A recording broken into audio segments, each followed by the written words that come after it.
This is not going to be easy to do because there is too much and I literally can't do this. Over the past year, Real Vision CEO and co-founder Raoul has had one important piece of advice for investors: how to get ahead of what he calls the fourth industrial revolution or the exponential age. According to the macro guru, he realized the importance of the new age when he noticed a few things. 1. Central banks were printing more money than we ever thought possible.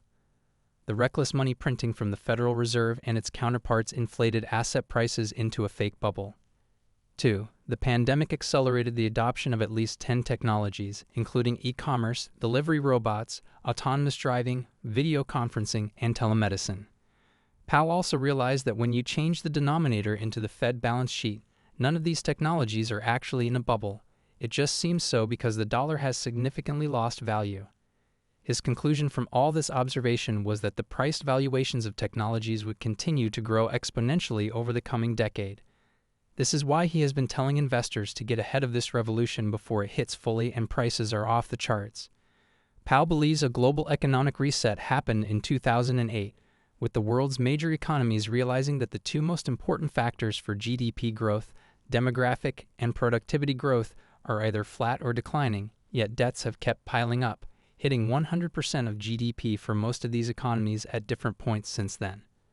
With the world's economies now approaching a critical phase due to unchecked money printing by central banks, Powell says the only way out of the GDP disaster is to increase productivity growth.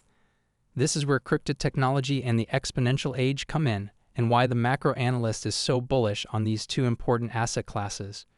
We will now bring you clips from Powell's ongoing Your Future series as he does a deep dive into the many economic challenges the world faces today and how you can get ahead by investing in cryptocurrencies and technological stocks. Powell also gives his thoughts on the ongoing crypto bull market, which he describes as a huge opportunity you cannot afford to miss. As we bring you the clips, please take a little time to like this video, subscribe to the channel, and turn on post notifications for more videos like this. Thanks and enjoy the video. In the period of time allotted, but I'm going to try, and I've got some notes open, so if I look a bit distracted, it's because there's really a lot to cover, and I need to make sure that you get all the information that you need out of it. So the first instance is debt, demographics, and deflation. This is the thing that shapes our world. We're driven by demographic forces, and they're baked in the cake. Populations grow, populations shrink. The population of the Western world has been shrinking or has been declining in growth rates for a period of time. There are some countries with different demographics, and I've talked about that before, why India, the Middle East, and other countries are maybe a better investment opportunity than the West in many regards. But you see, the whole thing came about from the debt demographic and deflation understanding of the world. You see, the older the population is and the more debts that they have, the slower the trend rate of GDP growth is. And that's what creates enormous problems. And I'm trying to deal with that and let you understand what that kind of means. You see, and again, without covering all the old ground again, after World War II, we had a record amount of people born in the Western world. Those people, their journey is the story of our economy.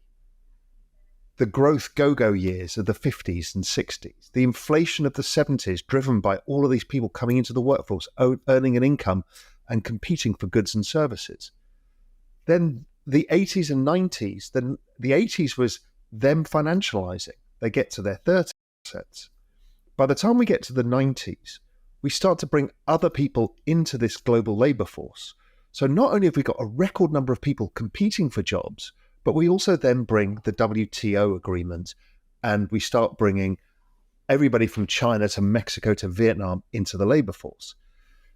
That means that wages never really went up in real terms.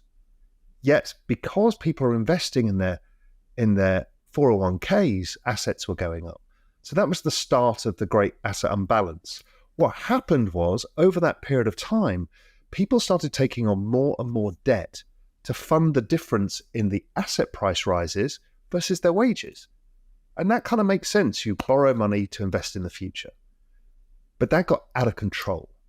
By the time we got to 2008, the debt side of the equation was literally ridiculous. Every major economy was pretty close or above 100% of GDP in debt at government level. Households were at record high debts. Corporations were at record high debts. And then the world stopped. You see, what happened in 2008 was the value of the collateral of the system started falling. And that was when the equity market starts falling. The groundwork has been laid for the cryptocurrency industry to continue to grow and develop in the coming months, years, and decades. But the clincher, according to Powell, is the fact that we are heading into a massive macro summer during which there will be an explosive increase in global money supply as central banks scramble to save their various economies from total collapse. It takes no genius to piece it all together.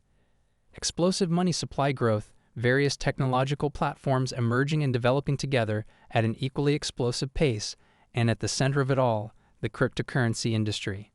Cryptocurrencies are indeed the fastest horse in the race, a fact which the industry has proven over and over again. 400 million users in record time, faster than the level of adoption of any previous technology. Bitcoin, the leading crypto asset, is already a mega cap asset in just 15 years. At the moment, Bitcoin is easily surpassing companies like Berkshire Hathaway and Meta in market capitalization. This is despite all the negative campaigns against the industry, especially in the United States.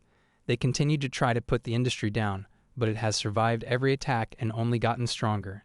This in itself is enough reason to be very bullish about the next crypto and macro cycle. What are your thoughts on Raoul Pal's outlook for crypto, tech stocks, and macro in 2024 and 2025?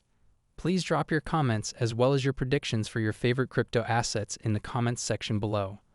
Also, ensure you like this video, subscribe to the channel, and turn on post notifications for more videos like this. Thanks for watching.